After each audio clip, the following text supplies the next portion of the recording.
And in this episode, we're talking with junior tennis player Spencer Johnson. And also we'll touch base with his father as well, Joey Johnson. Yeah, Joey Johnson. Joey Johnson was a student, Tyler Junior College, early 80s. Be fun to hear his story. He makes his living as a mental toughness coach. His book is Worthy to Win. What a great title. Are you worthy to win? But with Spencer, he's been part of our program for some time. Just signed with UCLA, so congratulations to Spencer.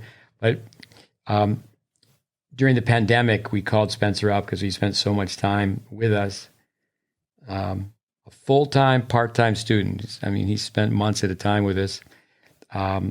Spencer Johnson, son of Joey and Wendy. But it'll be fun to talk to him. But during the pandemic, he spoke to a group of students, and we're going to go through some of the same points tonight, which I think will be very good for juniors, parents, and coaches to hear, junior players. Yeah, and Spencer just recently signed a letter of intent to play for UCLA. UCLA. Bruins. So yeah, let's call him up. Get him on the line. From Utah. Not too many players go from Utah to UCLA, although years ago, Brad Pierce, but yeah. I think you know Brad. Mm-hmm. I believe he went down to live in California by the time he was in the 16s. Makes sense. The quarterfinals of Wimbledon. I'm going to guess it was 1990, Brad Pierce. Yeah, back in the day a little bit. All right. I did a PTR. I was speaking at PTR many years ago, and sorry, he was there. Brad Pierce hits the ball really well. Yep. Spoke together, talked to him a few times. Dialing for dollars. Nobody's home. Joey? Joey? Yep. Hey, how are you? How are you? Welcome doing great. Welcome to the show. We call this a show, our GreatBase Tennis podcast. Number 16. And we got Spencer on the line as well, correct? Yes, I'm here, Coach. All right. Glad to have you on. Thanks for taking the time. Yeah, we just thank you. I'm going to talk to you tonight, Spencer. We have your dad chime in, Papa Bear, a little bit to start off with. But then we're going to have part one, part two. Next week, we'll talk to Joey in great length. But Joey, why don't you lead off? Just tell us a few things that are on your mind to get started, and we'll start interrogating your son. Well, first of all, it's a pleasure to be able to talk with you and Andy. There's been some great experiences over the years, and in working with you, Steve, and as of late with Andy, and there's a lot of wisdom and knowledge that you have that has been a great benefit to Spencer as well as a lot of other players that I've worked with over the years. And so this is a privilege for us. So, I think that one thought, I know we're going to focus on him. I think one of the things from my perspective has been in the training that I do on the mental side, is just really trying to instill the concept that players, including Spencer, of course, that they feel worthy and they feel deserving of success. And of course, that means they have to do certain things in order to earn that. But I think there's a deep belief that and the power behind that belief when someone really feels worthy of something and they're willing to go to great lengths to get it. So that's been kind of an overarching philosophy and concept that, he and I have talked about throughout the years. But in addition to all the different things that you're probably going to talk to him about as far as developing his game. So there's a couple thoughts. I've heard Steve say many times when he's talking about it in a player, and he goes, well, you know what? That player is really not living their life to win that match.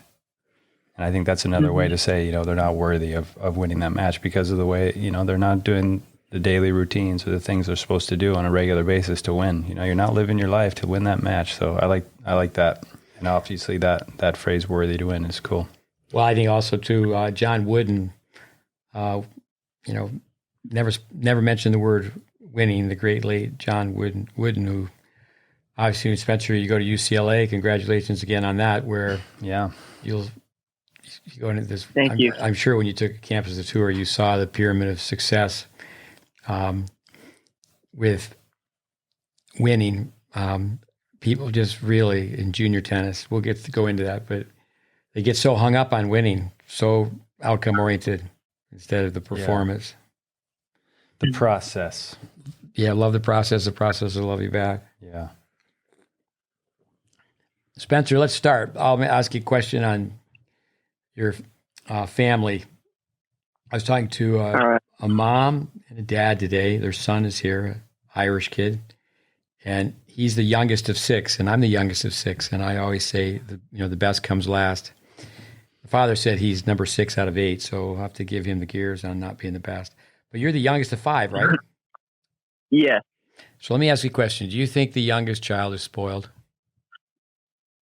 I get that doesn't have to be a yes or no answer. You can elaborate. I mean, in a way, both. I'd say, from my experience, I think you see parents you'll see parents be a little more relaxed on their kids. The generation, because that's kind of happened to me.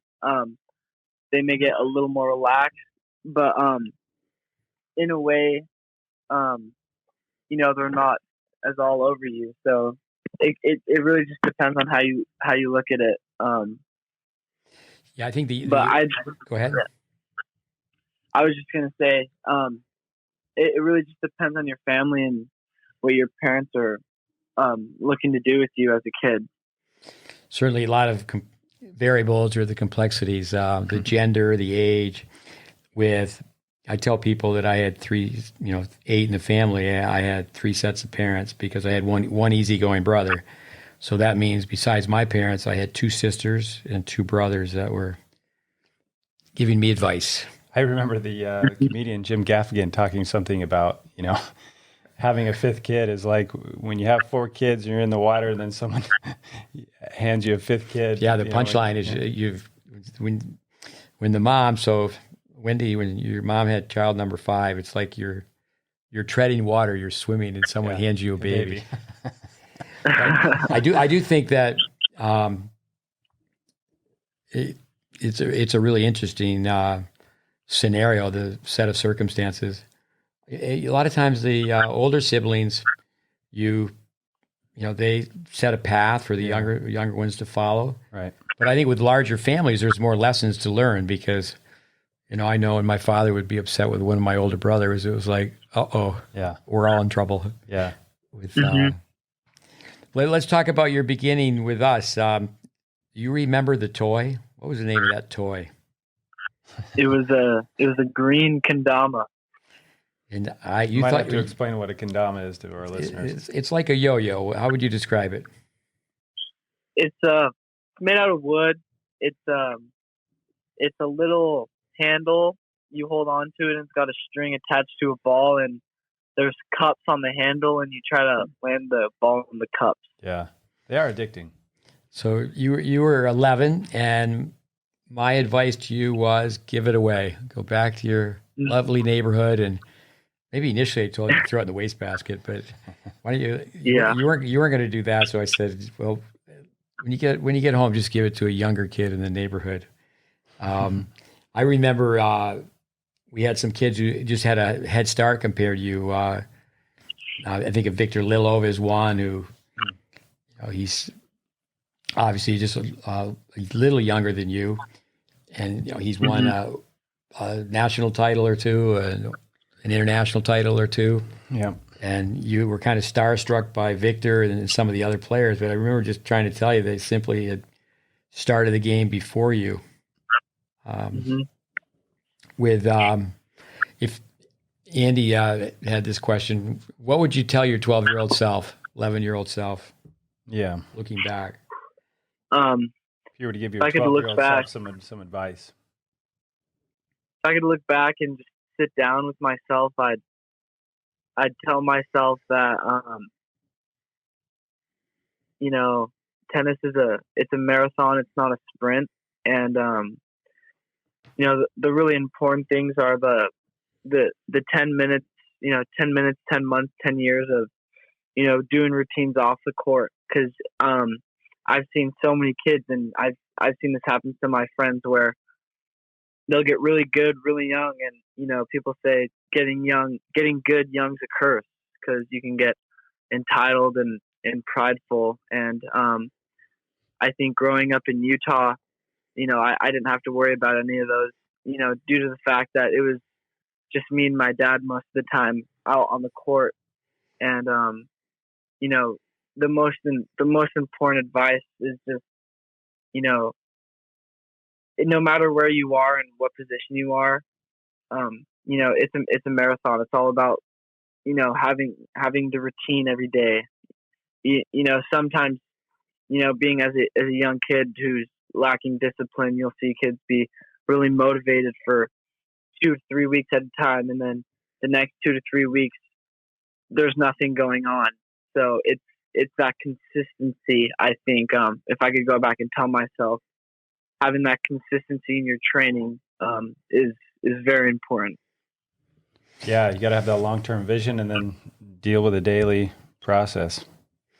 With your dad helped us with camps and brought many times groups of players to work with us. I know that you worked with us in North Carolina at a camp. You worked with us in Ohio, Tennessee, Florida, of course, but Germany. Your dad helped us run a camp. I mean, actually, that's where Andy met his wife, Leo. Andy came in, and we had 25 players from 9 states. David Squire's club in Dusseldorf. Yeah. It's a great way. It's actually the easiest way to monitor players is, the girls go to the left, the boys go to the right. You just get air mattresses and sleep on the tennis hall. I never slept better in my entire life. No, that was a good time. But how old were you then? You remember that camp? At what age would you have been? It was 2015. I had to have been 13 at that point. Yeah. So we need to get you back on the red clay. What are your memories from that camp? Well, I remember, there's a lot of kids. We were some kids from California. I just remember, seeing you pick up on these kids I'd spent a lot of time with, and you just figured out things about them in an instant. And it was, I was like, this guy's the real deal, I just remember spending hours learning on the clay court how to slide and how to move. Spent a lot of time just working on my ability to rally out there. It was a very cool experience. I was very lucky to have the opportunity to go out there, and it was great. I was thankful that I'm thankful that you gave me that chance to go out there. Very cool experience to be with people from other countries. It was very interesting. Yeah, I think that's where a lot of kids in the U.S., they don't really get that exposure. One of the E's we talk about of player development is exposure to see, not only tennis in another country, but different cultures, how you take a train, all those kinds of things, different services. But it's awesome that you were able to get that opportunity at such a young age as well. Yeah, just the food. Yeah, the 5 E's. Enjoyment, it's not hit and giggle enjoyment. Serious fun, serious goals. I'm trying to become the best you can be. But it's certainly enjoyment. Then education, experience, exposure in your overall environment. With I think of a time in Miami, you're there to play the qualifier for the Orange Bowl. Talk about international tournaments, a lot of kids from all over the world. And I remember you lost to a young girl, 6-love, and you were like, hey, coach, can I play her tomorrow? And I remember, Johnson, it doesn't work that way. We're playing matches with these group of players from a couple academies, and she's going to move up and play somebody who won, and you're going to move down. With brain typing, you're both a thinker and a feeler. Thinkers can feel and feelers can think. Where do you think you are with being a thinker or feeler? Is that changed? Is it something that's still a factor? Yeah, for sure, it's still a factor. Myself, I actually worked on brain typing a lot with Jeremy Nagel, and he was saying I'm an ENTP, and getting into that, I'm definitely still a feeler, but I'm still, in some ways, I'd say I think a lot. It's it's always tough because you can do both in so many ways, but I'd say I was able to learn more about it by talking to Jeremy and work through some of the things. Like for me personally on the court, I can get distracted easily. I'm extroverted. I'm my brain type says I'm creative. I'm inanimate, but it's it's the best way that I was able to figure out some things I was able to just educate myself and just learn more about how I operate. Yeah, so it's very common. A lot of ENTPs are left-handed, which you are. Mm-hmm. The ENTP, college campuses, the Myers-Briggs put together by a mother and daughter in the 50s. The descriptor for that is you're a planner. Roger Federer's down as an ENTP, so you're in good Pete Sampras? Good company with. Mm-hmm. But a lot of times we go through the training is when you find out what your brain type is, ENTP, it's like, okay, I want to try to flip it. So I want to really try to act more like an introvert, meaning that you're some extroverts. If someone walks through the gate, all the extroverts turn, see who walks in, and then also on the other end of it, for example, to be a P, a perceiver, where you really like more of a flexible schedule than a structured schedule. Easy going, like, okay, Johnson, we're going to go to the beach. Mm-hmm. And you'd be like, yeah, okay.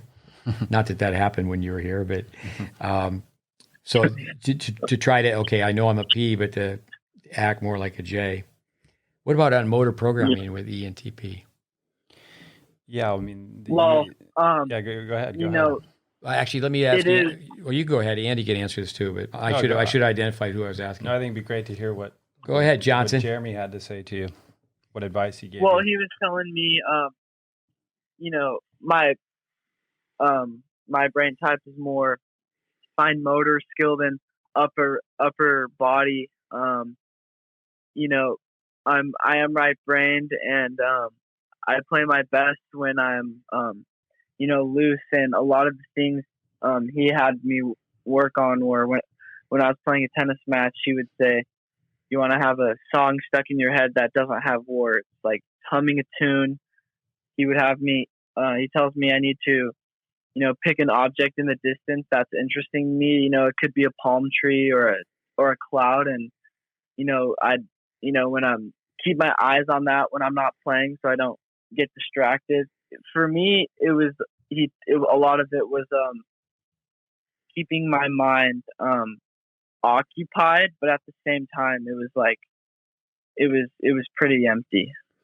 Yeah, I remember Vic Braden used to talk about your type, and he would say, well, if the teacher comes into the classroom and says, okay, today class we're going to talk about airplanes, the kids with your type, as soon as they hear the word airplane, they've already flown around the world 9 times and landed in 3 cities with within their mind, and then the teacher goes, now turn to page 1.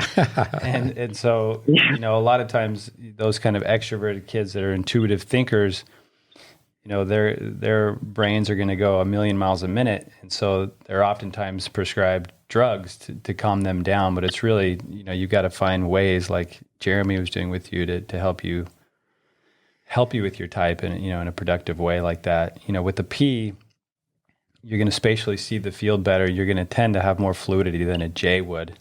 But obviously, you still have to work those mechanics in, and being on the more fine motored side, which an NT tends to be more of, you can use that to your advantage, but also you got to work on your gross motor skills. So then you got to work on using the large muscle groups of your body as well. So Andy, I'm sorry, Spencer. So Andy, he would think that he could play more with his hands, correct? Mm-hmm. Yeah, I mean the NTs really the STs are the ones that are really fine motor dominant, and that they'll add that little, as Vic Braden used to say, that they'll add the extra sauce. But yeah, the NT is more on the fine dominant side. So yeah, the tendency is to want to use from the finger to the elbow a little bit more. So you have to be careful with those things, but also you can use that to your advantage, just like you see like a Pete Sampras or a Roger Federer. I believe Jeremy and John also typed Djokovic as an ENTP, and maybe even Nadal. Yeah, no, I remember reading that. All three. But we're going to get into, listeners, we're going to get into brain typing here in a few weeks and go through that as well. That's for the listeners, Andy, why don't you say a few things about John and then his son, Jeremy? No, so John, John Niednagel, obviously he's taken brain typing to another level as far as getting into inborn design, genetics, and then taking it into, where the athletics come involved with the motor skills more than anybody else. And then Jeremy's, really following in his dad's footsteps.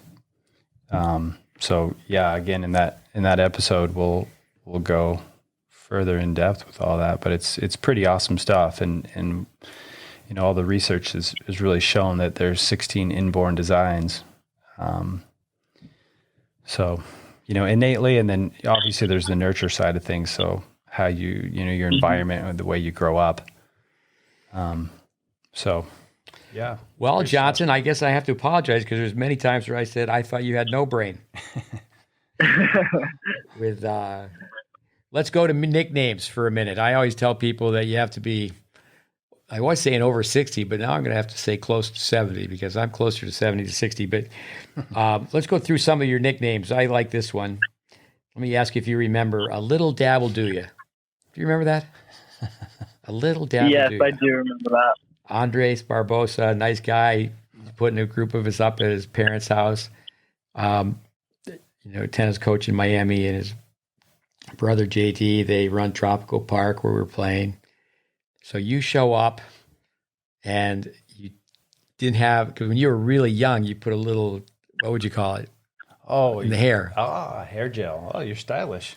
I really should never talk about hair jokes, but so you show up and you didn't have the Little Dabble Do Ya. There used to be a commercial, Little Dabble Do Ya, back in the 60s. And I gave you a hard time. I go, Johnson, you knew you were coming over here today. You knew I was going to give you a hard time about your hair, and you didn't go with A Little Dabble Do Ya. Little Dabble Do Ya. So the nicknames. How about this one?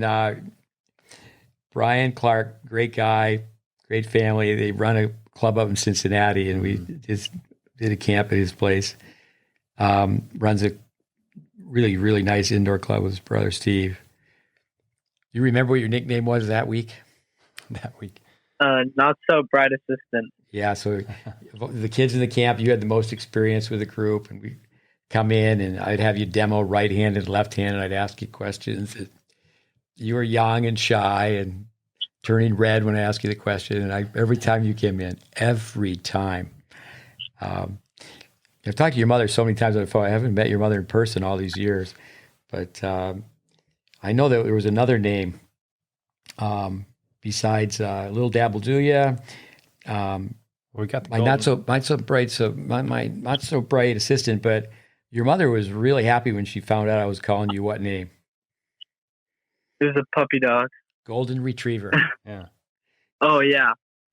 And then when I found out that your mother would every once in a while say, "You're being such a puppy," and then I started giving your father a hard time, saying, "Sounds like Wendy should be the one who's the mental toughness coach." So who's tougher on you, your mom or your dad? That's not a simple answer either. It's pretty close now. I'd say I spend less time with Wendy, and Wendy really gives it to me straight in a quicker amount of time. So, no, I've always thought that Joey was more of a teddy bear than a grizzly bear. It's good to have both. You actually need both. You can't just have one. And people think of me as a teddy bear. You know that, Johnson. Yeah. Now, people listening should realize that in our world, we never use the word Spencer. And I know some people know why. Could you tell us why we just call you Johnson? Could you tell us where you got that nickname? Well, we were in Memphis, and there was an incident that happened, with a bagel from Panera, and we say that Spencer died that day. Well, the incident, I think you have to go into more detail. Like you were an incident. It was like it was a crime. Yeah, there was an incident. I don't want to mention any names, but Arush Ganji, he bought a bagel that had more sugar than Mount Everest on it. And I just said, you guys, get over here. And I said, no one can buy that bagel anymore. Yeah. It reminded me of a Saturday Night Live where it's the Bears. So Michael Jordan is talking, Chris Farley. Yeah. And he's just, him and a couple others, the Bears fans, and he's just going, the Bear. Michael Jordan, he just sounds out. Yeah. So I know when I was giving you the gears, all of you the gears on sugar is a drug. Mm-hmm. You didn't hear my voice. You just kept going, that bagel, that bagel. So right as I got done, our listeners should realize that Johnson got up. He went to the counter. And he's Johnson. He's an easygoing guy. I mean, he was not a rebel by any means, but he goes up and he buys the bagel, and I'm just going, no. But that's one of those things where you'll never live down. But I mean, I try, not to let nicknames stick. I always when I have used a nickname and then some kid uses the same nickname, I go, no. With our podcast, I think if people listen to our podcast, they'll find out it's not a magazine. It's going to be more of a book, and it's all interconnected. So Dave Anderson, who spoke as a guest, his father used to say, don't throw stones if you live in a glass house. I use that all the time when one kid will start to use a nickname. I go, no. That's where you have to be an old man with no hair to use a nickname. So how are you doing now, Spencer, with your diet? When's the last time you had a donut? I haven't had a donut for a while. Since this morning? No. Been a while. My diet has certainly improved over the years. Yeah, that's great. With got to be super fit. Let's go to the telephone call. What do we tell kids they need to do when they get up in the morning? You need to do 50-50. You need to do 50 push-ups, 50 sit-ups. Very good. Now, I had a couple of students, and their father had played in the NFL. And, we've told people, I could be 10, 10 push-ups, 10 squat thrusts, 10 sit-ups, even just 5 push-ups. But you do that before you go to the bathroom in the morning. Then you make your bed. We have a lot of content to look at. Tell us about our content. We don't want to have kids on social media, but here's a question that if you were talking to a group of the players that we work with, and for example, you've probably met from Steve Roberts' program, Enon and Mateo. I've met Mateo. Those two guys are both here, and Matt Clore is hitting with him tonight, and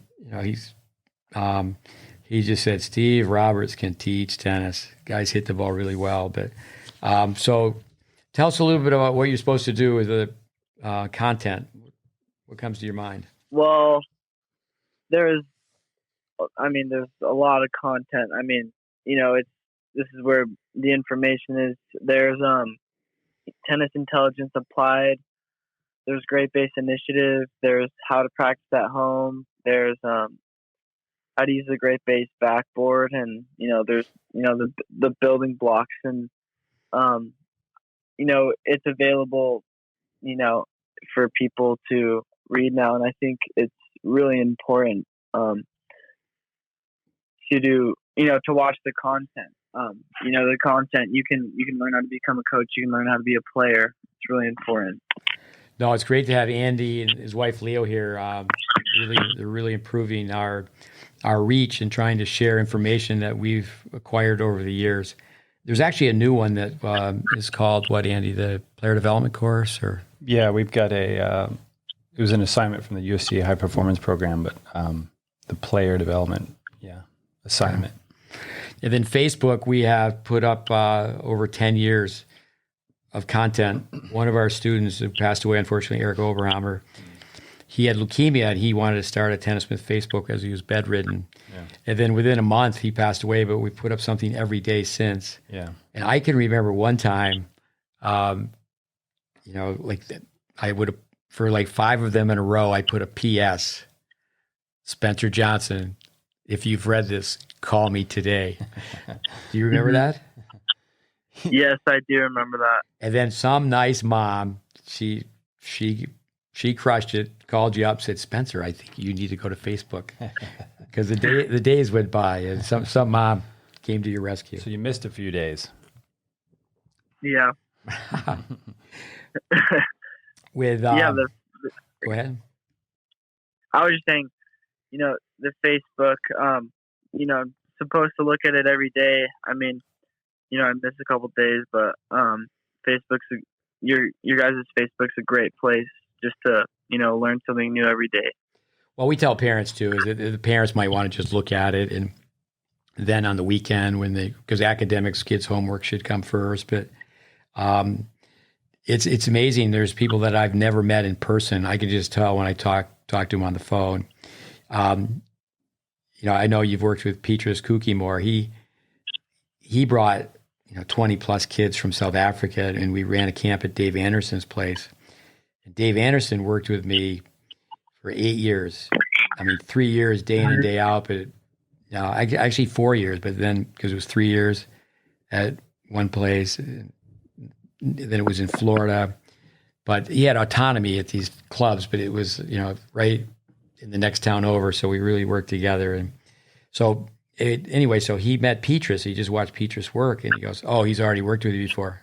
I said, no, I've never met him. I met him an hour before you. I picked him up at the airport. But so that it's really, it's fun when people realize that, use my name in third person, it's not Steve Smith stuff.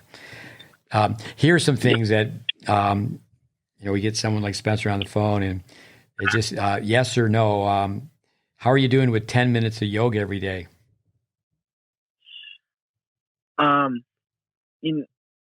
I wouldn't say it's happening 100% every day, but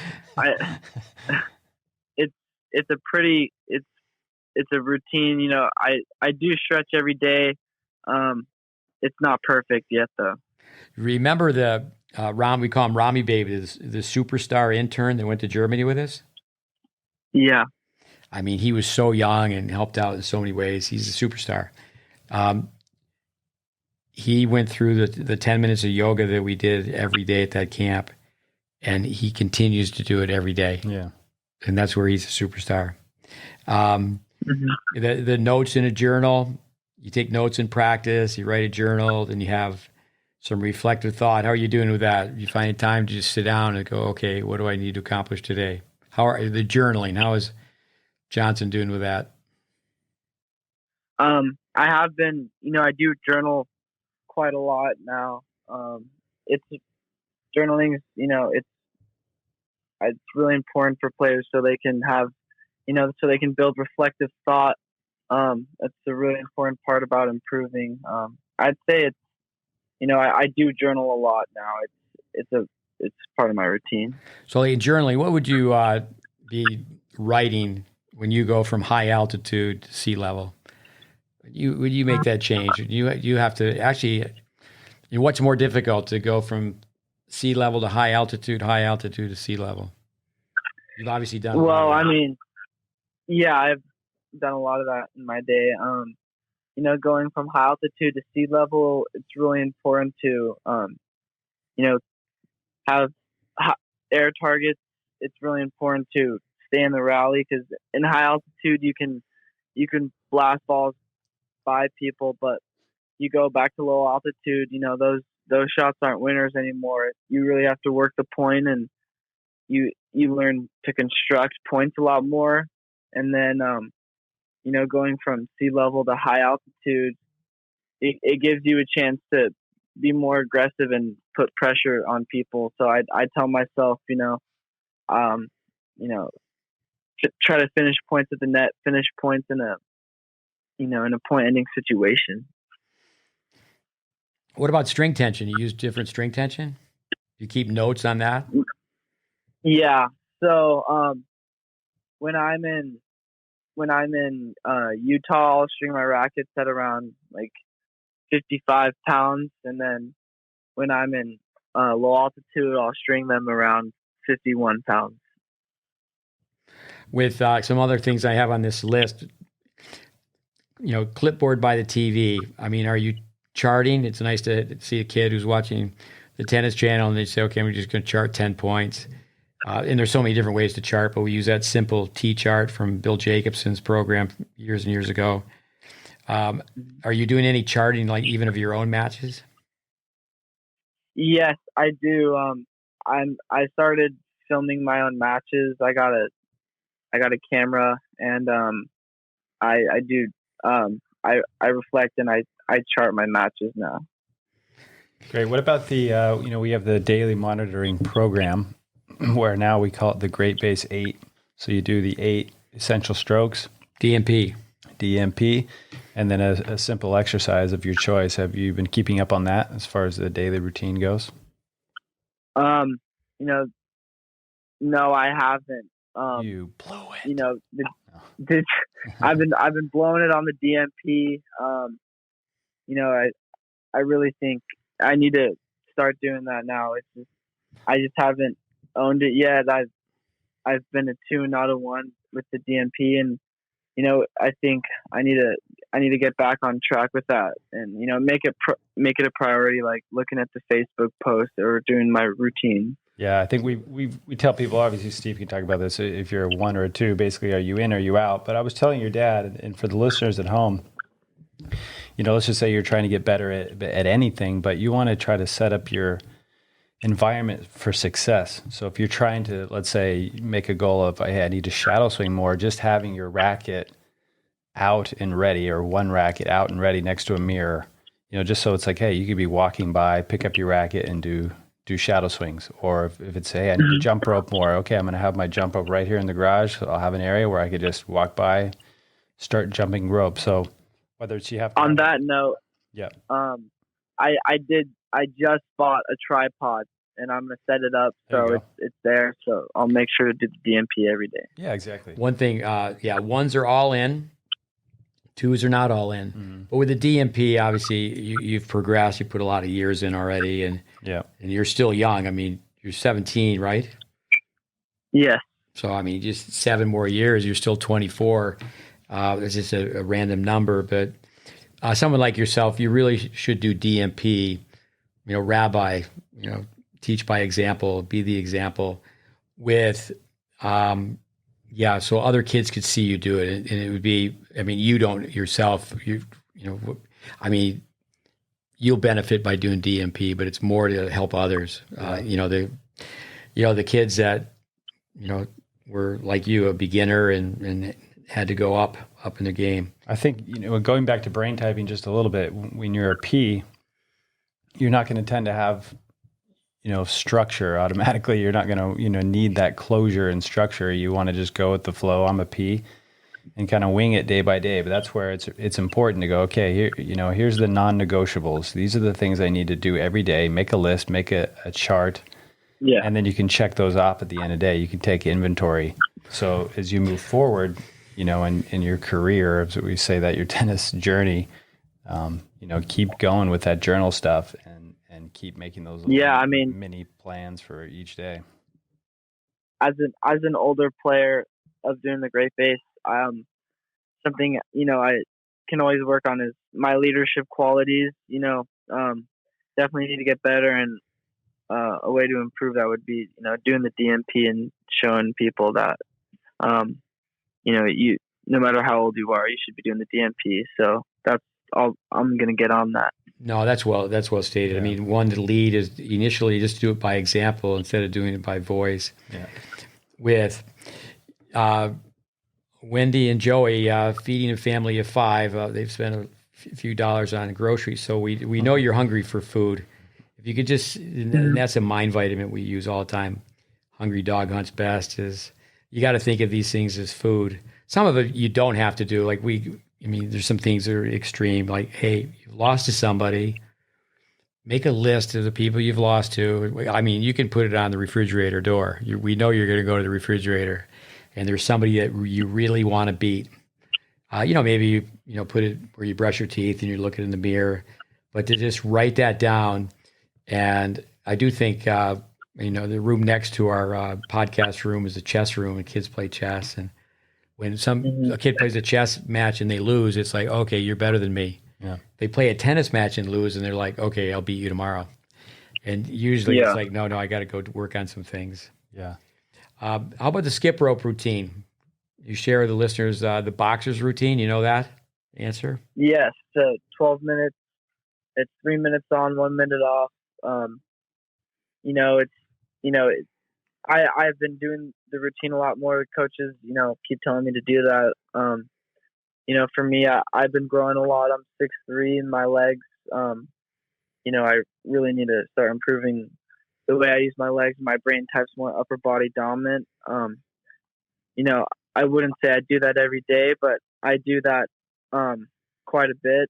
But I just, there's so many routines within the GreatBase that it's really important to be able to try to make them all permanent. And, that one for me it's not permanent, but I do it a lot. That's great. Johnson, you're 6'3". You're almost as tall as me now. It's good.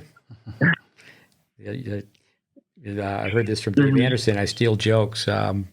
Johnson and I get along really well. He's 6'3", but my ego's 6'5", so we're all set. But that comes from Jack Kramer. It comes from boxers. That's where Jack Kramer said he felt like he'd play anybody in the world, but he would go 15 rounds. And he just rested in between, but he went really hard. I know the coaches, what they should do is, put 8 players in a row and say, okay, do squat thrusts, and then go behind them and then film, and then go back and chart that. Don't just chart points. Mm-hmm. And it's amazing. Some kids have already done 3 before some kids done their first one. Yeah. Anything that can be measured can be improved. But and also too, how you skip rope.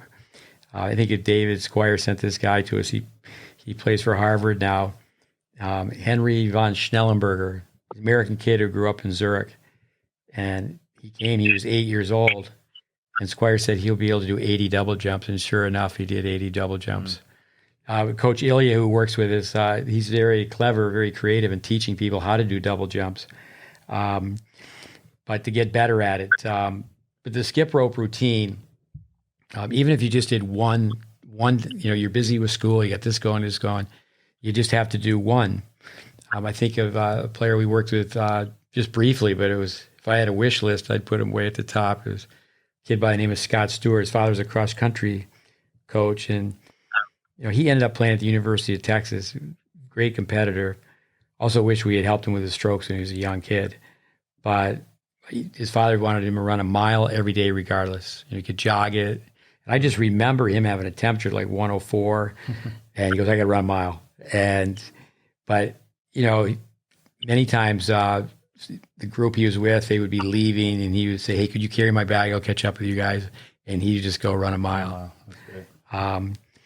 But if you do the 3 minutes on, 1 minute off, the younger players can do 3 minutes, ideally do that in front of a mirror, then shadow swing for a minute, and then really be to have the brain to be switched on.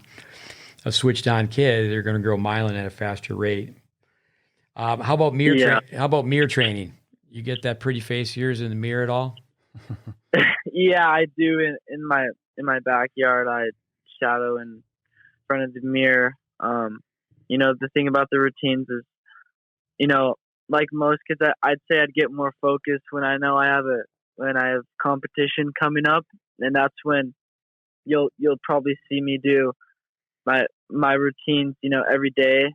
But I think, just it's all about, just learning, and, I'm working on this is, just having the maturity and the discipline of having that, that match day mentality every day, because every day is a tennis match.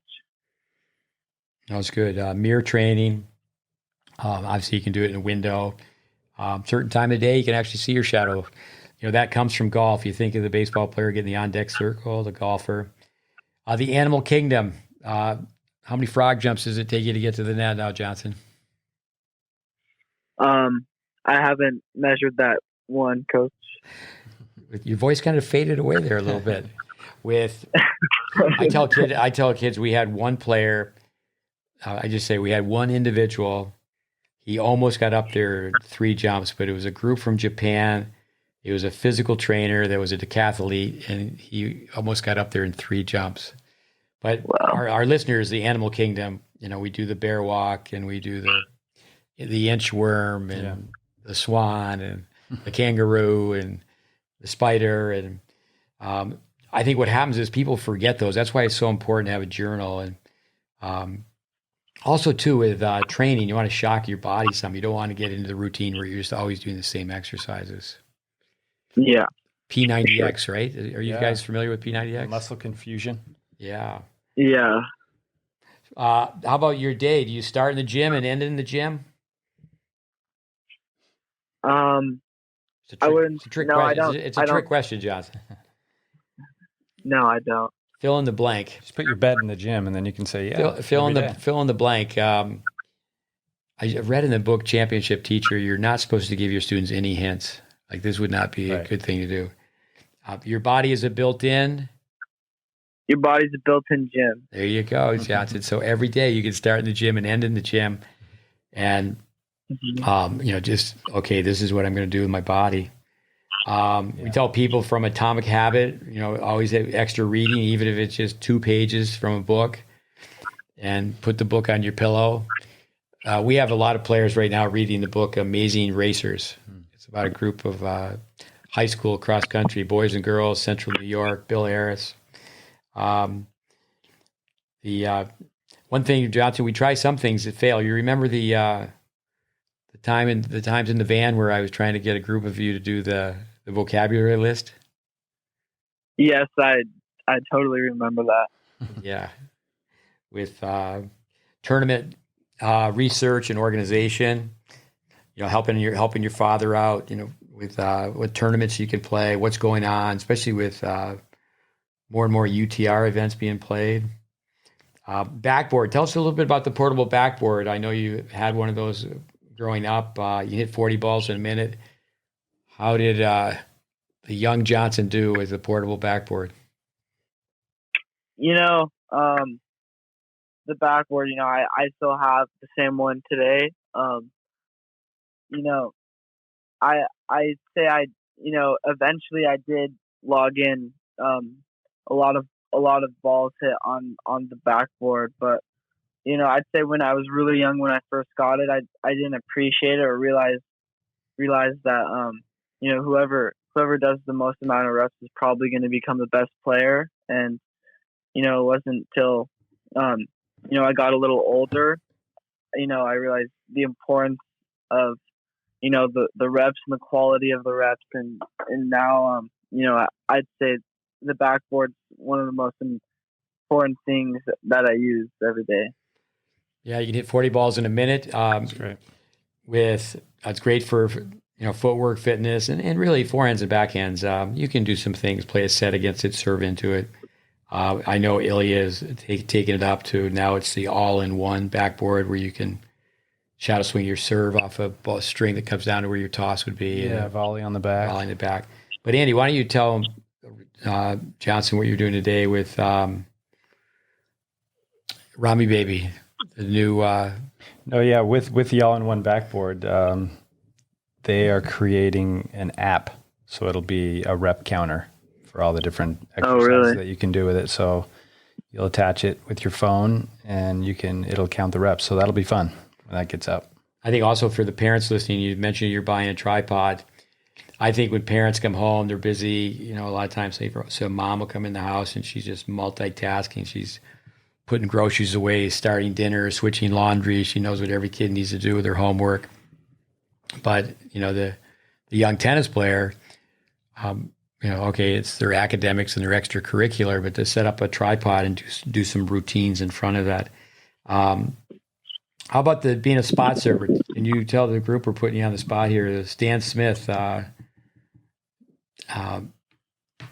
heard him many decades now do this. I think it's a great presentation. The 72 serves. Where do you get the 72 serves?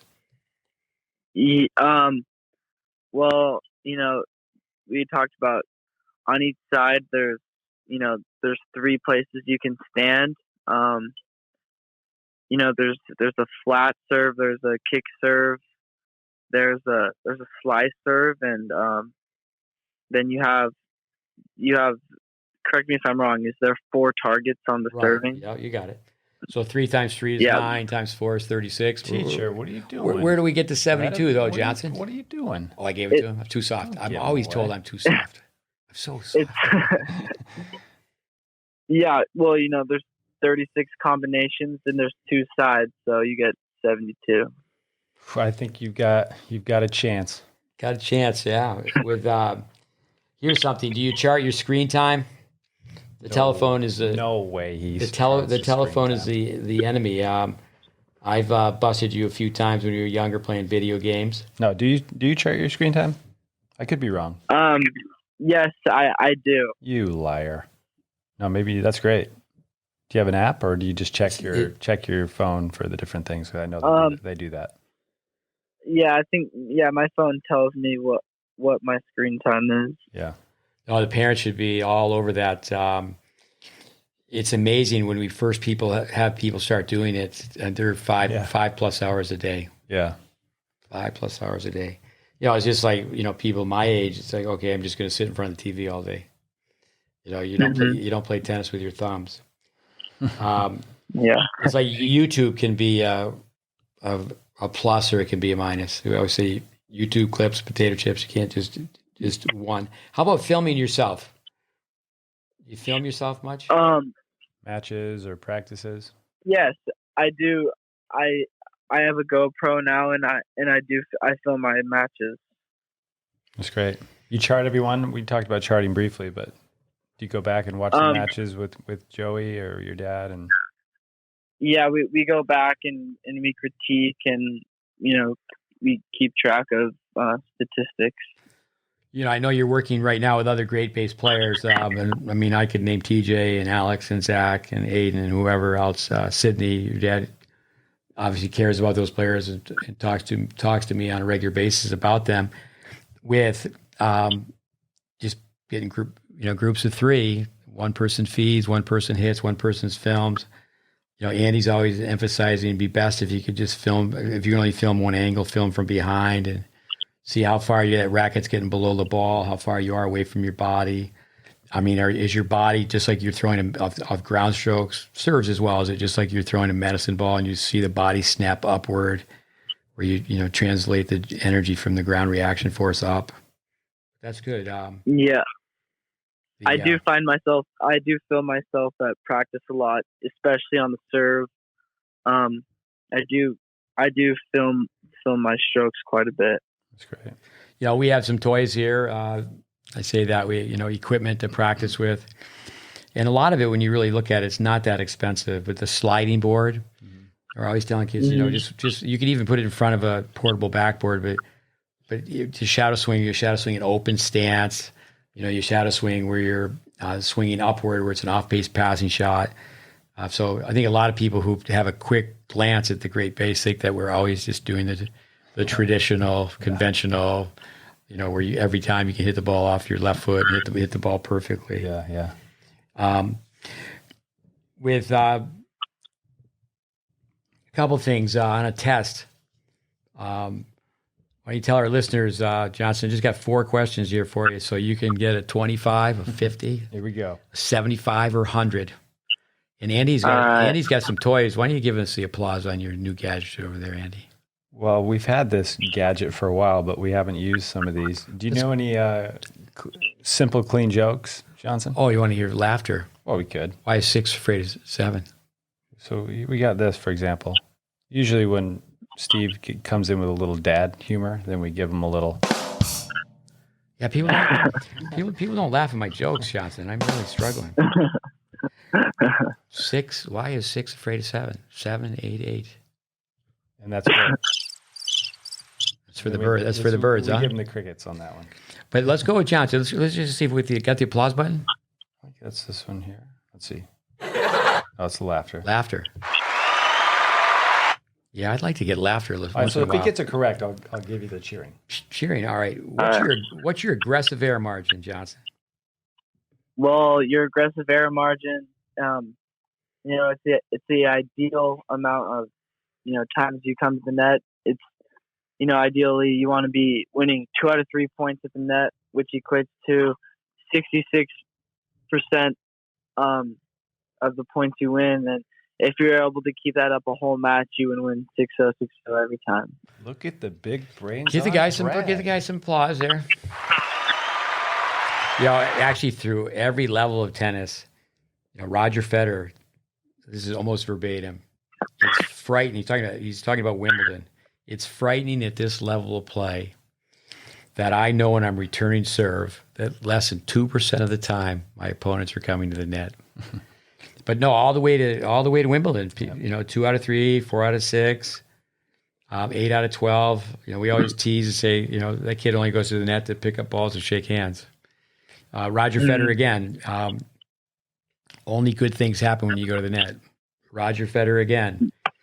If you can't volley, you won't go to the net. Learn how to volley. Yeah. Yep. So you're at 25%, Johnson. 25. You get 1 for 1. Let's go with the 2-bounce rule. Oh, it's easy. Come on. Well, the 2-bounce rule, it's pretty simple. So, as seen in your videos, when you're explaining the 2-bounce rule, you'll put a line of tennis balls from the single service line all the way back to the fence, and ideally, you want your ground strokes to not have the second bounce be outside of that line. Because you'll be giving them more angle, and if you keep it inside the line, they'll have less angle.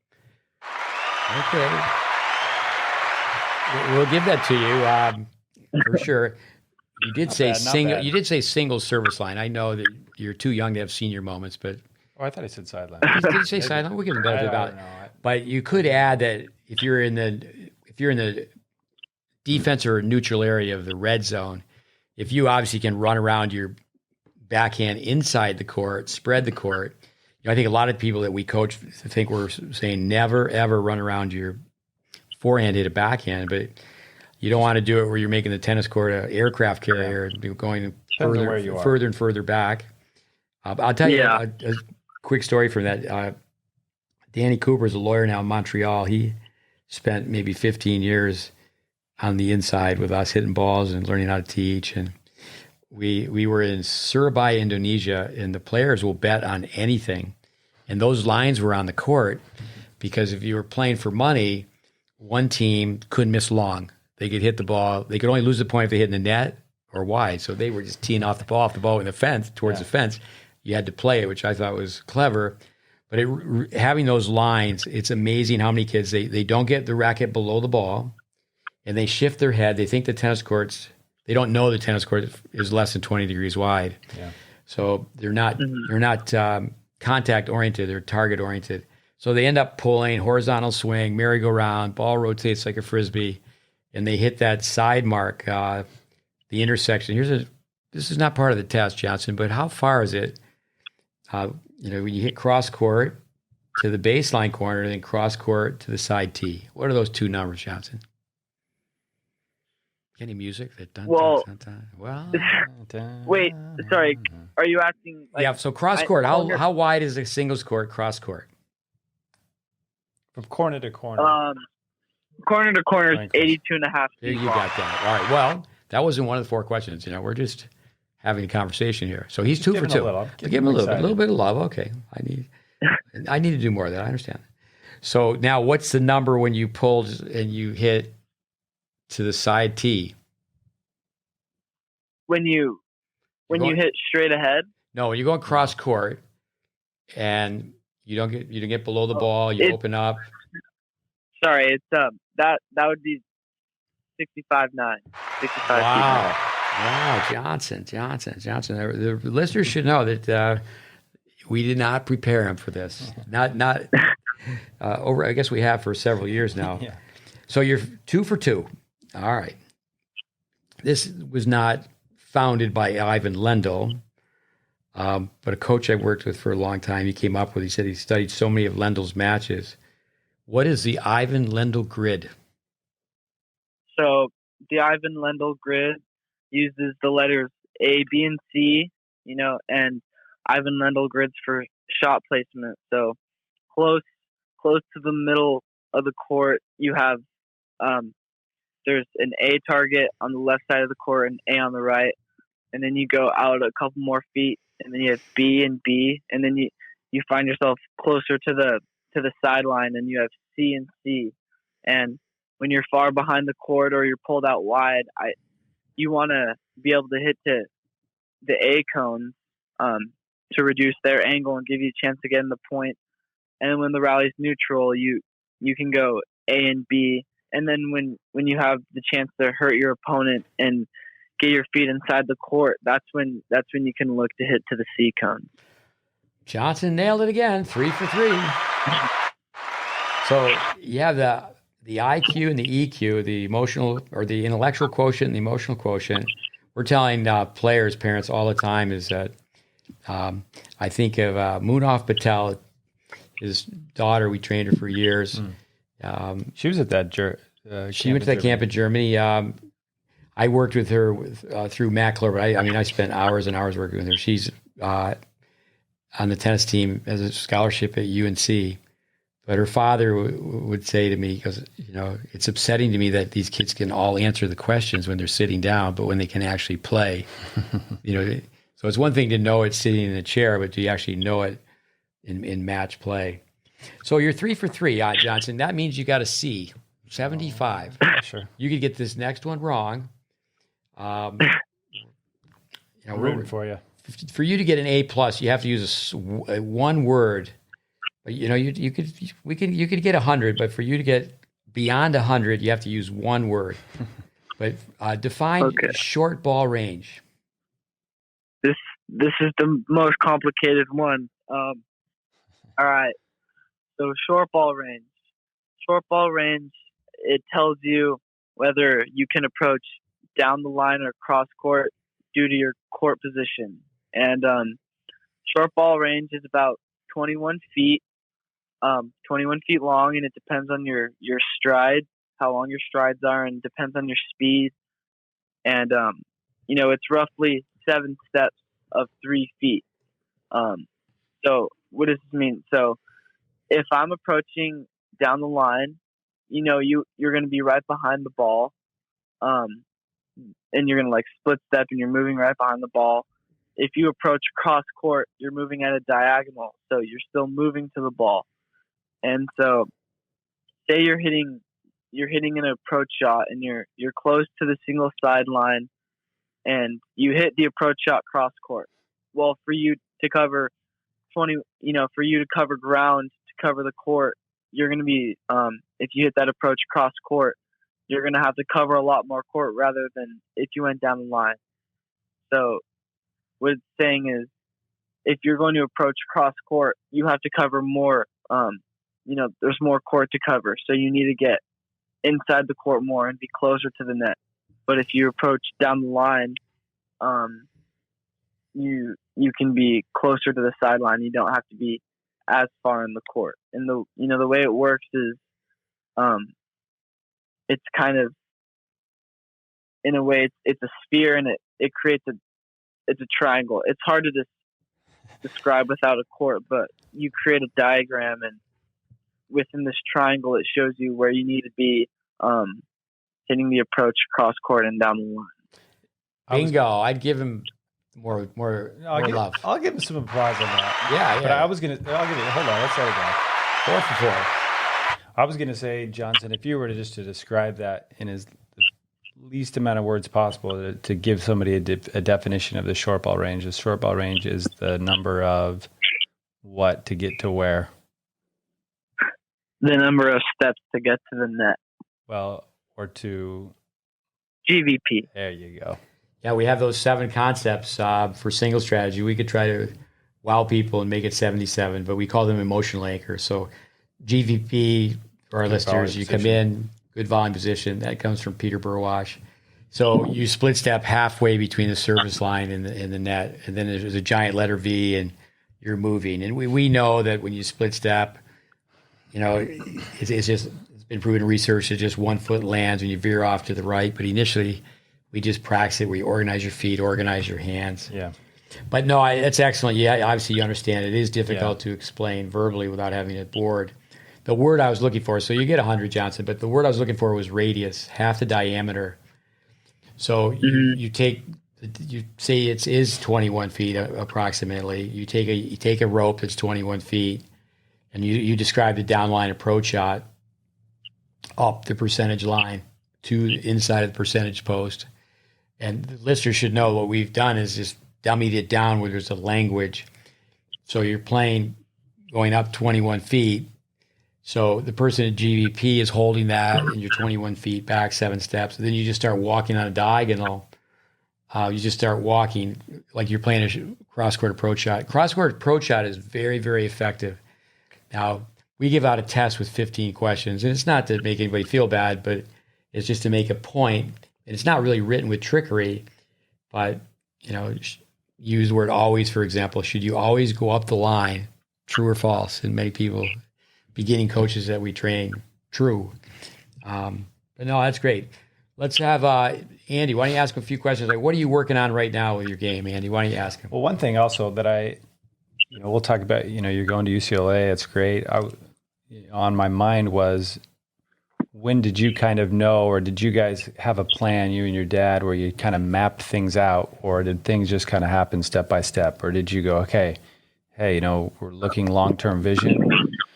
We would, we got to have the educational things in line, and then we would like to try to do college tennis, and then pro tennis is the dream. I mean, did you guys have a bit of a roadmap or have a plan, or does it just kind of come year by year? Well, I think I'm liking tennis more, I'll keep playing. Or how was that for you guys? Well, I mean, there was a plan when I was younger. I mean, every kid who's young, who's like 12 years old, always says, they want to play pro tennis. Yeah. That's just, kids say that. I mean, the older I get, you'll find a lot less kids who say that. But, I always said, I want to be able to go to college tennis, and then I want to pursue pro tennis. So, I mean, in a way, I guess there was a plan, but it wasn't really stressing on it every day. Yeah. No, I know when I was a young kid, it was like, hey, I really liked Andre Agassi and wanted to play pro tennis, but I didn't really have, we say with the GreatBase, a system of systems. It is really, or it's an organized plan, and it's a roadmap to success. But then there's the other side, is the academic side of things. But if you just know, hey, I'm going to try to get to play big time college tennis, there's everything involved on the tennis side, but then also on the academic side. So it's great that you've been able to follow that map, even if there wasn't, a super clear one, as far as where you're going to play and all that. Well, I think that you could talk to your dad about that next week too. Yeah. But no, as far as your game, what are some of the things you're working on now? I mean, I know some of the things you're working on now, but why don't you tell our listeners some of the things that you're working and focusing on now? Yeah. So, I'd say coming from high altitude tennis, the hardest thing to learn for me was my ability to just stay calm and stay in the rally. And since I've been here, I've been playing a lot more tennis. I've really been focused on having more circular strings, more circular swings, and strokes that aren't going to break down under pressure, because I always had a tendency of hitting the ball in somewhat of a slap way. So recently I've really been focusing on, getting my racket below the ball and brushing and having height, but to every positive and negative, for me personally, when I start working on something, I'll get really fixated on it, and I'll be shadow swinging that particular shot in a match. And, I'd say as of my game right now, I need to, work on coming in a lot more. I'd say, I've been taught all court tennis, and applying pressure and finishing points in a point-ending situations, my strength and my serve. And I think those are, things I need to hold true to whenever I play. So as of right now, I'm working on, improving my net appearances and just making that more important. Yeah, it's great. No, separate yourself from the masses. There's a lot of players out there in the world that are great from the baseline, but not so many that can play all around the court. Well, we talked about you being the baby and the best, myself being the youngest. The best comes last. But when you said where you are, you referred to where you're practicing now, the environment. You're in Southern Cal. You're down there with your parents. You went down there with the pandemic. But also, too, is that Jimmy Johnson. We're going to have Spencer Johnson on podcast 1, podcast 2, Joey Johnson. But we're going to really save it for Jimmy Johnson last because the best comes last. But they're listeners. Jimmy, I've known Jimmy for a long time. Joey played at this 2-year school. Then he went on and played at an SEC school. But Joey played at Tyley Junior College. It was an immigration center for kids from all over the world that won national championship after national championship. But Joey sent Jimmy to the program. So I've started training Jimmy, and he runs a very successful camp in Advantage Orange County. With anything else on his game, Andy? No, it's great to hear that you're coming in. I mean, with your size being left-handed, I think we've given you that advice many times where you just got to keep forcing. And you've heard what some of the best players in the world, Roger Federer, have said. I know Vic Braden used to always talk about, tennis is, you want to be intimidating. You want to get in people's heads. You want to disrupt the signal from the brain to the muscles, and you do that by putting pressure on people. Yeah. So, it's great to hear that. And obviously working on a little more spin. Yeah, when it comes down to sea level. Comes down to playing pro tennis. I think a lot of young American players, I've advised so many young American players, okay, depending on your level, maybe summer number 1 in between your freshman and sophomore year that you play some ITA tournaments. But summer number 2, you go over and you just play amateur tournaments in France. Yeah. I think a lot of times people, I'm going to build my pro career during the summer, and it's pretty difficult to do that. I think you're best to try to play on all surfaces if you want to be a really good tennis player. But no, I think we'll come back to your game. Let me just say a few things about UCLA. When I grew up, my parents, I was born in this small town, Potsdam, New York, right up by the Canadian border. Then we moved 150 miles south, and I was a hockey player. I was I wasn't even 10, but I was telling my father we're moving the wrong way. I said, why can't we move to Canada? But I can remember watching UCLA football. I mean, I think of Gary Beeman, who won the Heisman, number 16, because UCLA was big time. And you would be able to watch, UCLA sports. But then John Wooden came along, and there's UCLA football. UCLA, I looked this up. They've had over 400 athletes be Olympians. Yeah, that's awesome. They have 253 medals. I lived in Southern Cal, and I think I lost him. Sorry. Hello. We'll get him back on the line. We'll get him back on. Should I sing a song while we wait? Sure. With no, just talking about UCLA to our listeners. Hello. You're there? Oh, hold on just a minute. Get you on here. This is where Andy could edit this little interruption. No. He's so Andy, gifted. It's all good. We got you. Someone tried to call in, listeners, and so you guys off. I lived in Southern Cal, but I can remember going in to watch, and I had the off factor, like, wow, this is John McEnroe playing Elliot Telscher. McEnroe was at Stanford. You knew they were going to be future stars because McEnroe had got to the semis of Wimbledon before he ever went to Stanford. Yeah. I can remember going to the track and watching John Walker. That's one thing about the UCLA campus, even the tennis. I mean, it's a lot of pro players practice with the UCLA team. Yep. I mean, it's LA. It's a happening place. But John Walker was the first person to break a 350 mile. Wow. Actually, through the Vic Braden Tennis College, Gail Godwin, she worked for Vic. I didn't get to know her really well, but I taught at her place up in Colorado. She was running a Vic Braden ski school and a Vic Braden tennis school. Yeah.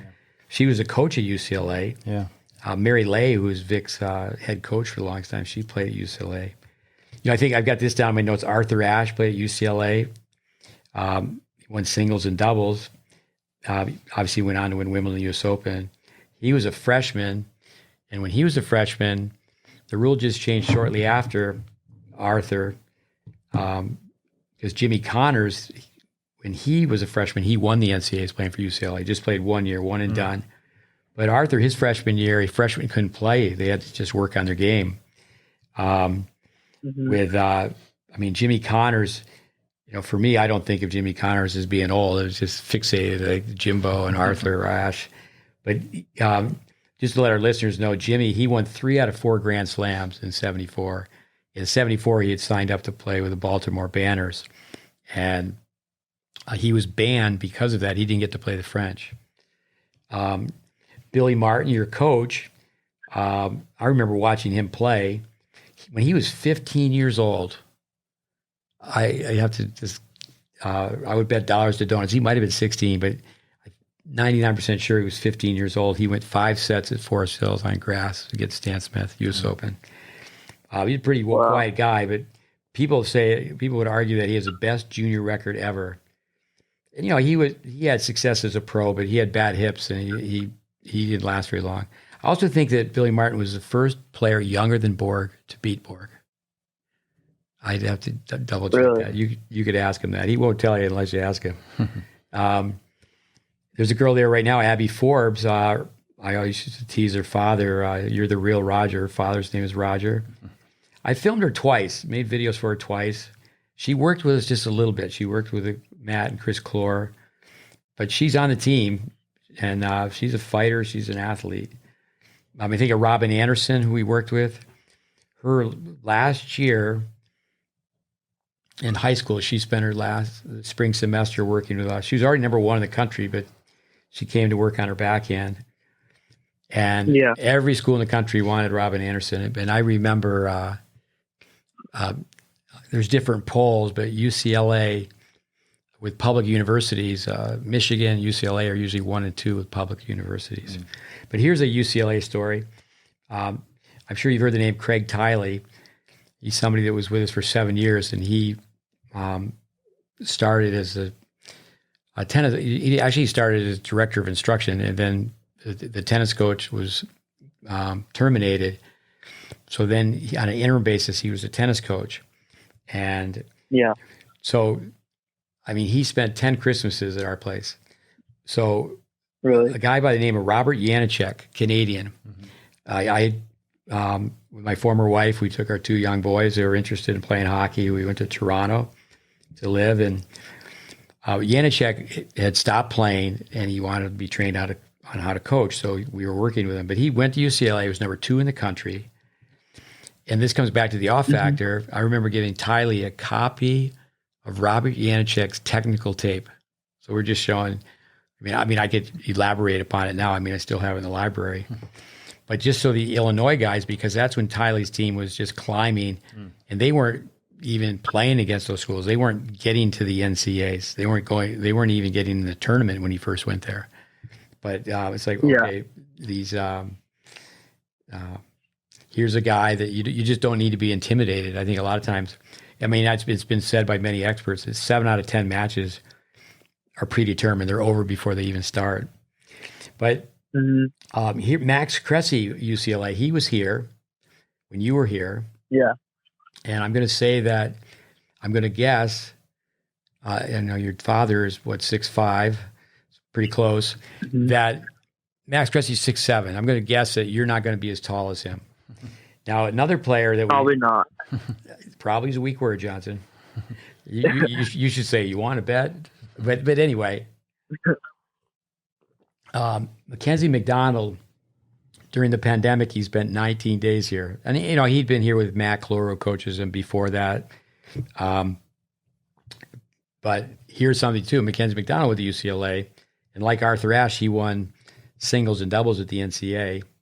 I'm going to say that I don't think that you're ever going to be as fast as Mackenzie Mcdonald. Hey, what you could do, Johnson, is you start doing 1,000 calf raises a day.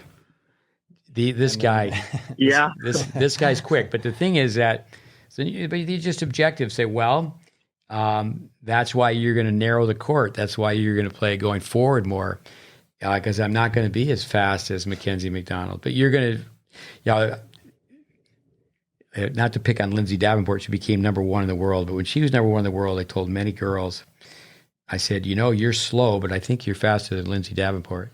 I mean, if you hit the ball as big and as deep as she did, it's just being a little sensationalistic. But I think with, say, Max and Mackenzie, actually, Max, I mean, a great guy, hard worker, passionate. His father is French, his mother is American. She was on USC, your enemy at UCLA. She was on 2 national championship teams as a volleyball player. But I remember Marcos Bagdatis said, hey, there's this guy you should work with. But prior to making that decision, Max was working through Matt Clore with the USTA. Andy did some work with the USTA and traveled with Max. And then Max was here when you were here. And but I would just make a checklist, shot by shot. And it's like, okay, this is how these 2 guys hit the forehand volley. And there's not a right or wrong, but there's tennis math. What do they have to calculate? How clean do they hit their forehand volley? And the same thing with your forehand ground stroke. In the end, everything is comparative. So I think that's a problem that people have, is that they, sometimes they're only comparing themselves to the house next door or the kid next to them. But, so I would say over the years, I mean, when I see just that blue and gold, it's like, wow, UCLA, that's big time. For me, I lived in Westwood for 2 years. I don't know if you knew that, Johnson, but I used to, walk up through the village and run the stairs at the track there, and used to watch a lot of the people work out, a lot of the track team work out. But I trained there as a junior tennis player for a couple of years, and my mom was a Bruin. She was actually the homecoming queen and the basketball queen when Kareem Abdul-Jabbar, Luau Cinder was there. But at the time, I didn't really have a plan. I got a later start in tennis, but I didn't think about playing college tennis. So again, one of my missions is really to try to get what we do, because I know that it works out there, and for people to get a great start into tennis, and then also build fundamentals that'll get them to where they want to go. I'll tell you another UCLA story. So you trained with Victor Lilov. He started with us when he was 8, and his sister came, accompanied him. So they were living with us, and his sister was really helping him out. And she's a scholar, but she was, had some time, and we taught her to chart matches. But it was the NCAAs, and now with streaming, she was charting matches, and she said everybody's playing the same. And I just said to her out of the blue, I said, why don't you just start zero in on Marcus Giron? He won the tournament. And I know he's had a lot of bad luck with injuries. My son Connor, he won some doubles tournaments with Marcus. But no, you just have to just have the best work ethic and just keep trying to get better. And let's talk a little bit about your timetable. We can wrap this up on a few more things, but 2 types of pro players. You're a teenage sensation, or you're a late bloomer. And with college tennis, I think you're a blue chip or you're a project player. And there's we used to be 20, now it's 25 kids per class are a blue chip, and then there's a 5-star, 4-star. We had the Dartmouth coach here the other day. He just wants to learn. Someone said, hey, come hang out with, or go hang out with these guys. And just quizzing him or interviewing him, asking him questions. Amazing story. He was a 3-star. Really? Yeah, Matt Clore wasn't here that day, but I just said, well, here's I remember you probably met Michael Ogden. He was a 3-star, big, strong kid, hard worker. and he may have been like really close to being a 4-star, but people who go on to play Division I tennis, with, I remember meeting you with your Gadami. When you meet someone at age 11 and they've got to totally change their game, go back to the drawing board, and they're living in Utah and they're not all in, it's like this kid's not going to be a teenage sensation. But with that, I mean, how many teenage sensations are there? Federer doesn't consider himself a teenage sensation. Nadal is 5 years younger, and Roger, what did Roger say? Roger said there was no way when I was 17, 18, that I was mature as he was. But, and you take care of nutrition, you take care of fitness, and UCLA, obviously, so progressive. You just want to obviously wish for good health, but you got to work for good health. But what an opportunity to go to UCLA. But I would say, you're on that path to be a late bloomer, but actually in the end, I always think a lot of times people are rushing the process, and it's kind of like they're going in circles. I mean, the turtle wins the race, not the rabbit. But why don't you tell us a little about you plan on, after you finish this year, you're going to go on a mission. Why don't you talk to us a little about that? Yeah. So, growing up as, as a member of the LDS church, something that you see them do is they serve, you'll see a lot of kids, at 18 years old go serve a 2-year mission. And, that's something that I wanted to do since I was younger. And, talking to Billy, I told him, I wanted to serve a mission and I wanted to do it right after high school so I could go play all my years at college. And, he was totally okay with that. And, the mission for me, it'll be a great experience. It's 2 years that I get to do, missionary work, and, I get to kind of forget about myself and just serve people and, try to just become a better person and just kind of lose myself in the work. And, I'm really excited to do that. I mean, I'm going to, I'm still growing. I think, 2 years down the road, I think my body's going to fill out, and,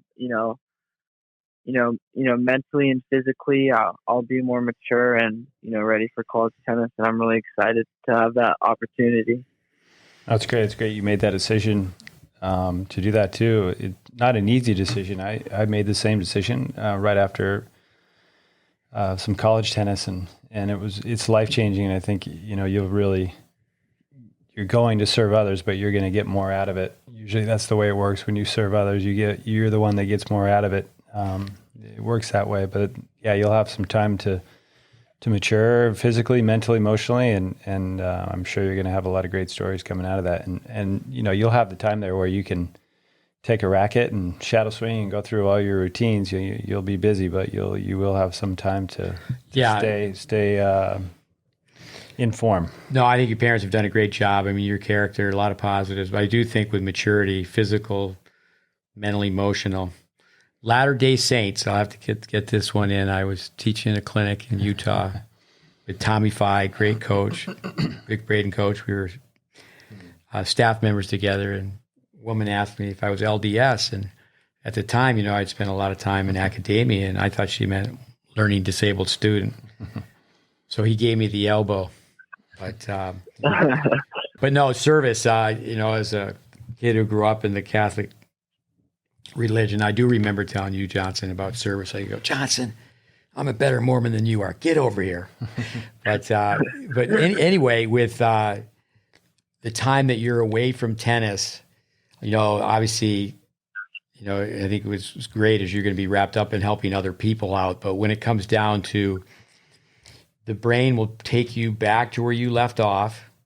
And when it comes down to, visual training, yeah, you're going to fill out, but is there time for you to do the Royal Mounted Canadian Police where it's like, okay, I got time to do 1 minute of straight push-ups. I got time to do 1 minute of straight sit-ups, 1 minute of straight squat thrusts. Yeah. And you you come back. I think of Roger Staubach. It wasn't through service through the church, but it was a service through the country where he went to Annapolis. And I believe it's 7 years where he didn't play football after he played for Navy. He didn't play for 7 years. He came back and, he won the Super Bowl, I think more than once, but he won the Super Bowl for the Dallas Cowboys. Yeah, the motor programming will stay with you. It's not going to go away. Yeah, I think that Billy, in the press release where he said that your resume is, not, I think he said perhaps your resume is perhaps not as impressive as other UCLA recruits in the past, but he thinks you have a special upside. I know I did talk to Matt Clore, who talked to Billy for you, but you hit the ball so much better than most kids, but you can't rest. And again, you don't want to compare yourself to most kids. Yeah. But no, it's been great to have you on. Why don't we give the guy one more round of applause? Got 100 on the test. Oh yeah, for sure.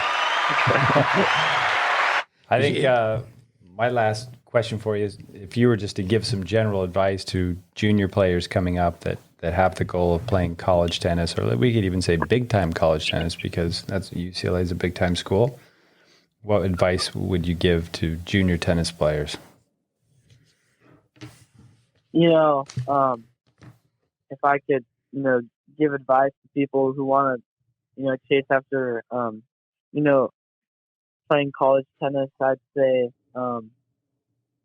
really, what you put into it is what you get out of it. And, sometimes people think they're working hard, but they're hardly working. It's all about, I'd say, the intent, the intent behind routines needs to be so key, because I remember being really little, getting back from my first camp at Steve's, and I was like, yeah, I got my routines, I'm gonna start doing them. Next thing you know, I have a TV show going while I'm shadow swinging, and that it just doesn't work that way. You need to be, switch, we use the term, you need to be switched on. There needs to be an intent behind what you're doing, so you can actually build myelin. And another thing I'd say is having a healthy balance in life has been really important for me. Being able to separate yourself from your tennis and just know that, like,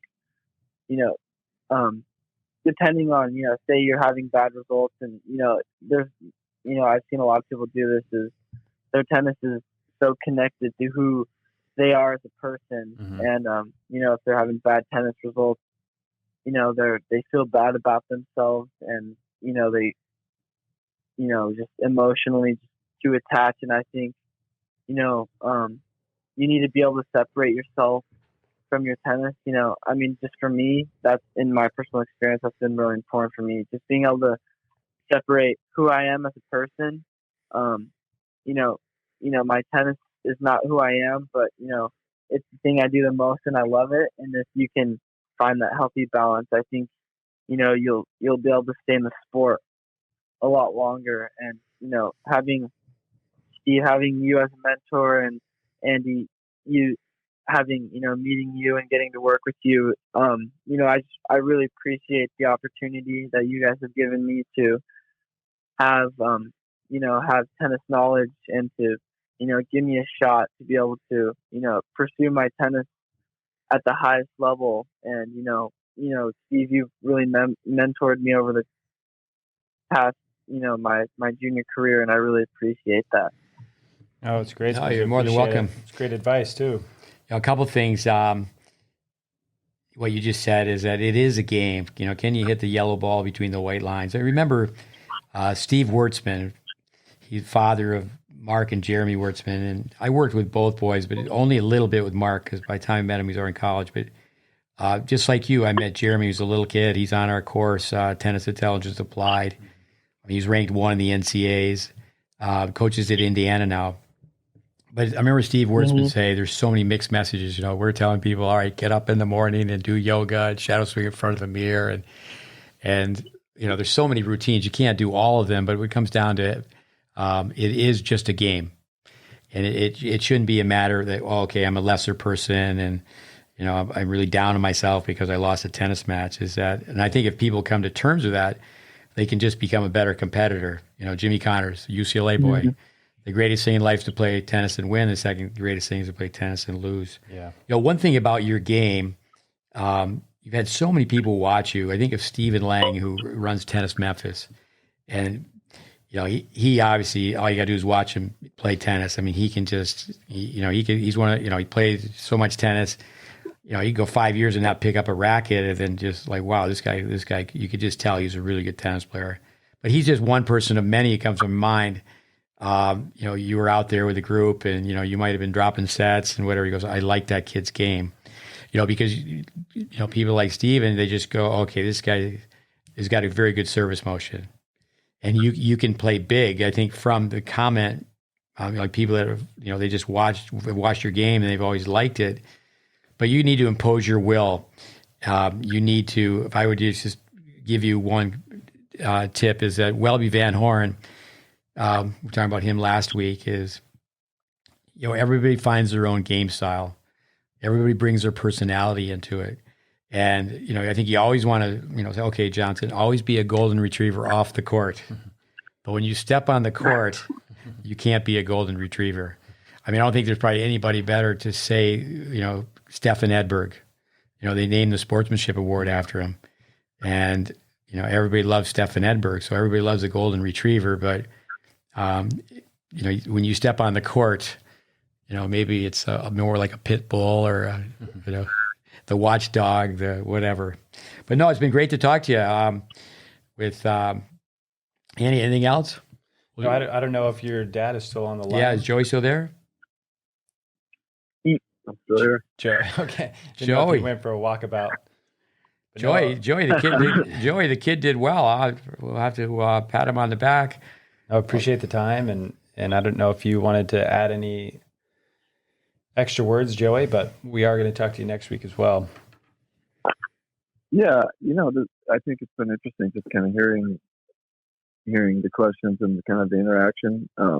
It's a long journey, that's the thing. It's I have 5 kids, and I never really set out to make any of my kids tennis champions or whatever you want to call that. Tennis was always a fun thing in our family, and all my kids played, and the other 4 were kind of, I would say they're all really good athletes, and they're, one of the benefits Spencer's had from them is just they're all very hard workers, and in everything. And my wife is an extremely hard worker and very driven, and and he had the benefit of witnessing that over those years. And I ended up coaching all my kids in high school, and it was really fun. They all went to the state tournament. I mean, I would call it pretty recreational, fun tennis, and I think there was a lot of fun memories. I never thought one of my kids would really want to take it to that deeper level, so it was a bit of a surprise, but it's been it's been fun just kind of hearing them interact and talk through the questions and just the process and the experience that this has all been. And and I've enjoyed it. I mean, I've enjoyed it. We'll talk more about that next week, but yeah, I'm sure. Appreciate it. All that you guys do. Well, thanks, Joey. Thanks. Wanted to wrap it up. I do think that Vic Braden, you need to be an independent thinker. You need to be a problem solver. And I hope the listeners realize now that Spencer has an education, and he needs to now continue to learn, be a lifelong learner. But it's what you do with the information. Yeah. I think in America, American tennis, junior tennis, I think we have the ratio reversed. The pat on the back versus the kick in the fanny, kick in the butt. But no, Spencer, I think you did an outstanding job. We'll give you a pat on the back, but we'll never stop giving you kicks in the butt. But guys, Joey, I look forward to talking to you next week. And Spencer, great job. Yeah, thanks a lot, you guys. Thank you, Coach. I appreciate the opportunity to be on your guys' podcast. And tell us one more time, what happens to an opportunity? Do you know? This is one of those mind. I don't think I've heard this one. You don't lose an opportunity; somebody else takes it. So I mean, you have amazing opportunity to be going to UCLA, and you know, there's no replay when it comes to life. You just gotta go for it. But let's give the guy some applause, and we'll sign off. All right, Johnson All right, and Johnson. Buddy. This one's for you. And don't forget Uncle Jimmy. We have to go with the best comes last, Johnson. All right, guys. I'm excited. All right. All right, thanks. Thank All you, right, Coach. we'll talk to you next week, Joey. Thanks. Yeah. All right. Okay. Bye-bye. Adios. All right. Well, it was great. Got some insight there. Hopefully our listeners enjoyed that. And, you know, a little different this week with a junior tennis player, but Yeah, you know, exciting future. opinions do come into it. Okay, what's your opinion? But really, initially, again, another Braden theme. You know, the dimensions of the court, physical laws dictate stroke production. No coach's opinion or any unique theory. Yeah. So everybody has an opinion, but we talk about Braden so many times. The umpire eventually will say, "Ready, play." So, no, I think that an expression for Spencer, based on how he's been trained, is his best tennis is ahead of him. Yeah. Many kids are good enough to actually play Division I tennis, but because how they were trained as a kid, there's a lot of times where their best tennis is behind them. Yeah, exactly. No, he's, you know, being left-handed, he's got some size, and then the all-court game, he's just going to get better and better. Yeah, and he's got to play the tactics. It's got to force. But also, too, it just comes down to, like, why do we make those slow motion videos, those narrated slow motion analysis? Math. You have to have a long hitting zone. Yeah. Let the strings go towards the target. I mean, it's not witchcraft. I mean, it can't be, well, yeah, I'm swinging east to west, but the ball's going to go north and south. Yeah. All right. Thanks, everybody. All right. Thanks for listening. And then again, you can find us at GreatBaseTennis.com. You can find us on social media at GreatBase Tennis. We're posting every day on Facebook and also Instagram. So you can check that out. And then next week will be part 2 of the Johnson family, Johnson and Johnson. We'll talk to Joey Johnson, who is a mental toughness coach, working on skills. Worthy to win. But yeah, appreciate it. And we'll see you in the next one. Over and out. Adios.